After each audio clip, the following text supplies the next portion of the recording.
cannot legally bartend in Florida, but he can be president of the United States.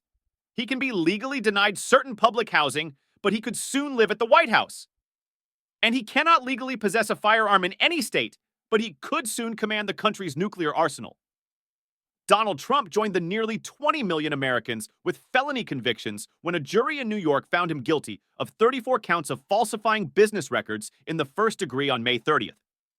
But unlike the millions of Americans re-entering society after conviction and incarcerations, who face countless barriers to decent jobs, housing, healthcare, childcare, and the ability to vote, among other hurdles, Trump can rely on his immense wealth, influence, and potential path to the presidency to avoid them.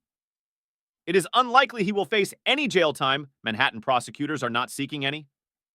And if he wins the 2024 presidential election, the terms of a probationary sentence, the most likely outcome, could be jammed up by his challenges in federal courts to allow him to do the kinds of things one would need to do as president, like travel out of state. It's a completely different world, according to Wanda Bertram, communications specialist with the nonpartisan nonprofit research organization Prison Policy Initiative. He's not even going to think about the kind of barriers that people who are coming out of prison are going to face, she tells The Independent. Donald Trump is going to be able to avoid not just the immediate consequences of a felony conviction, as they apply to most people, but also the downstream consequences, she says. This thing that tends to happen to people where, because of their felony conviction, they can't get a job, they can't get housing, they can't get health care, and then because of the combination of those things, then they're reincarcerated or convicted for something else. The heaps of contradictions facing Trump's post-conviction life. Can't have a gun, but can control the nation's military. Can't hold certain occupational licenses, but can be president. Can't vote in certain states, but can be the thing people are voting for. Were probably not the dilemmas that the nation's founders considered. But they expose the wild gaps between a powerful billionaire navigating the criminal justice system and the rest of us. Nearly 4 out of every 10 people in state prison were jobless in the month leading up to their arrest, according to the Prison Policy Initiative. Black people, 46%, and women, 53%, in state prisons were more likely to have not had a job in that time, the group found. More than 500,000 Americans return to their communities each year after incarceration, but most face job rejection and long streaks of unemployment thanks to discriminatory hiring practices, occupational license restrictions, and short-term and unstable low-paying positions. If you're Donald Trump, you can kind of make your own work, Bertram says. That's the privilege of having a lot of money. You can gin up some new venture. Many state licensing laws include blanket disqualifications for people with criminal records, meaning that state boards don't have to scrutinize applications or think twice about revoking licenses if they come from a person with certain felony convictions.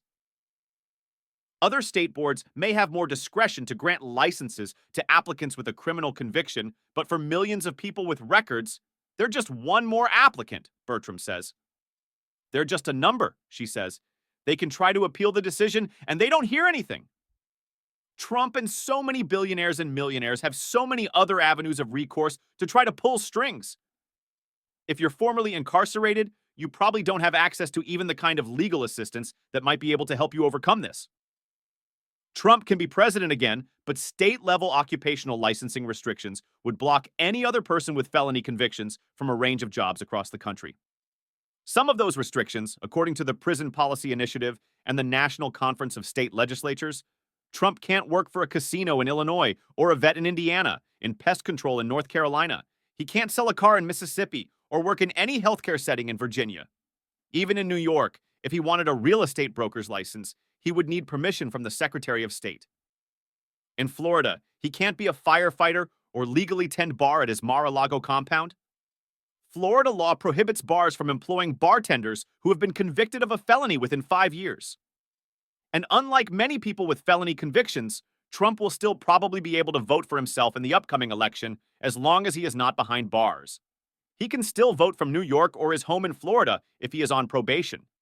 Voting laws in Florida, where Trump is registered to vote, defer to the rules in the state where a person was convicted.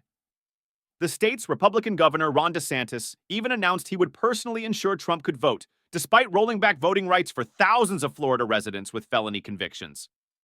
In 2018, Florida voters overwhelmingly supported a measure to restore voting rights for most Floridians with convictions who had completed the terms of their sentence.